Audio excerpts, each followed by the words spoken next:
Now, the resignation news sparking reaction from U.S. President-elect Donald Trump on Monday, who posted on social media. The United States can no longer suffer the massive trade deficits and subsidies that Canada needs to stay afloat.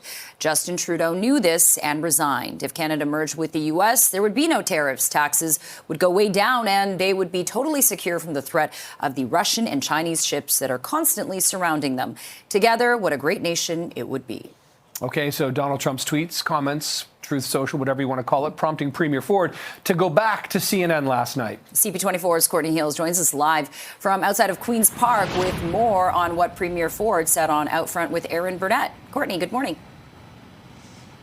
Hey, good morning, Nick and Jennifer. And now we're hearing Premier Ford also appearing on the BBC. So he's certainly making the rounds when it comes to putting out his push, talking about how the importance of this threat of tariffs. I mean, this has been a huge issue. So many politicians, so many Canadians watching this threat very closely. That threat, of course, from the president, Donald Trump, the incoming president, returning to the White House in about 2 weeks. And he says he is going to put 25% tariff on Canadian goods if there aren't some changes at the border.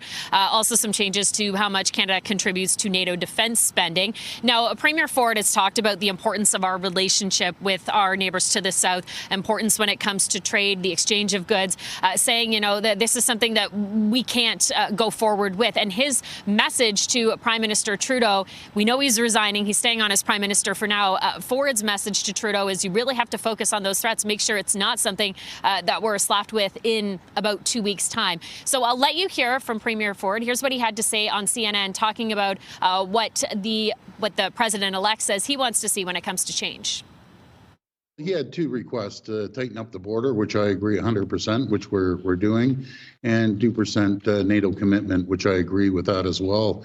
But Canada does $1.3 trillion of trade, two-way trade with the U.S. We're the largest trading partner. We ship down 4.3 million barrels of oil every single day. We send electricity down to the U.S., critical minerals. These are all areas in different sectors that Americans need. And why disrupt that? So you hear there the Premier really stressing the importance of this relationship when it comes to trade with the United States. As I say, guys, you talked to CNN yet again yesterday with that push, talking about the relationship. Now we're hearing he was also appearing on the BBC. So we'll listen to that interview, see what he had to say. We also know yesterday when Trudeau resigned, shortly after that, the Premier put out a letter saying that he wants, of course, the Prime Minister to focus on the threat of tariffs, but also pushing for a meeting with other premiers, saying that they want to talk about this. They want this meeting to be in person with Trudeau. And at this point, they're pushing to see that meeting happen as soon as next week. So we'll see if there's any response to that. I think it's safe to say it's going to be another busy one here at Queen's Park. Over to you guys. Yeah, it'll be busy for sure. And sounds like the Premier is going to be busy again, talking to the world on behalf of Canada almost. Okay, thanks, Court.